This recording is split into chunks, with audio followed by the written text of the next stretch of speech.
നിങ്ങളുടെ ജീവിതത്തിൽ ഏറ്റവും വിഷമകരമായ അവസ്ഥയിലും നിങ്ങളുടെ ജീവിതത്തോട് അടിയറവ് പറയാൻ തയ്യാറല്ലെങ്കിൽ, ആ ഒരു അവസ്ഥയെ പൊരുതി നീക്കിക്കൊണ്ട് നിങ്ങൾ മുന്നോട്ട് പോകാൻ തയ്യാറാണെങ്കിൽ, അതാണ് നിങ്ങളുടെ മനസ്സിൻ്റെ ഏറ്റവും വലിയ ശക്തിയും ജീവിതത്തെ മുന്നോട്ട് നയിക്കാൻ പോകുന്ന ഏറ്റവും വലിയ ആയുധവും. +2 തനിക്ക് പരിചിതമല്ലാത്ത സയൻസ് എന്ന നൂലാമാലയിൽപ്പെട്ട് പഠനത്തിന്റെ പടുകുഴിയിൽ ആ വ്യക്തി പതറിപ്പോവുകയായിരുന്നു. അതിനുശേഷം തനിക്ക് എന്തെങ്കിലും ഒന്നാവണം, ഒരു ഓണർപ്രണർ ആവണം എന്ന ആഗ്രഹത്തോടു കൂടി അദ്ദേഹം ഡൽഹിക്ക് വണ്ടി കയറുന്നു. പക്ഷേ എല്ലാവരെയും സ്നേഹിക്കാൻ മാത്രം അറിയുന്ന കാർത്തിക് സൂര്യയ്ക്ക് കോളേജിൽ നേടാൻ സാധിച്ചത് അവരും അവഗണനകളും കുത്തുവാക്കുകളും മാത്രമായിരുന്നു. പക്ഷെ അതൊന്നും മുഖവിലയ്ക്ക് എടുക്കാതെ തന്റെ 3 വർഷത്തെ ഡിഗ്രിയും 2 വർഷത്തെ PGയും 80 എബോവ് മാർക്സോടുകൂടി അദ്ദേഹം അവിടെ നിന്ന് കംപ്ലീറ്റ് ചെയ്തുകൊണ്ട് തിരിച്ചു വന്നൊരു ഓണ്ടർപ്രണർ ആവുകയും, പക്ഷേ കുറച്ച് നാളുകൾക്ക് ശേഷം ആ ഒരു ജോലി, ആ ഒരു ഓണ്ടർപ്രണർ എന്നത് അദ്ദേഹത്തിന് എവിടെയോ വിരസത അനുഭവപ്പെടുകയും, അങ്ങനെ ആ വിരസത മാറ്റാനായി ഡെയിലി കഷ്ടപ്പെട്ടിരുന്ന് ബ്ലോഗുകൾ എഴുതിക്കൊണ്ട്, ബ്ലോഗുകൾ അപ്ലോഡ് ചെയ്തുകൊണ്ട് നേടിയ വരുമാനത്തിലൂടെ അദ്ദേഹം ഒരു iPhone 6s വാങ്ങുകയും,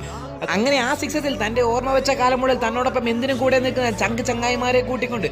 കേരളത്തിലെ ആദ്യത്തെ ലൈഫ് ടൈം വ്ലോഗ് എന്ന് പറയുന്ന സെഗ്മെന്റിലേക്ക് കാർത്തിക് സൂര്യ എന്ന് പറയുന്ന വ്യക്തി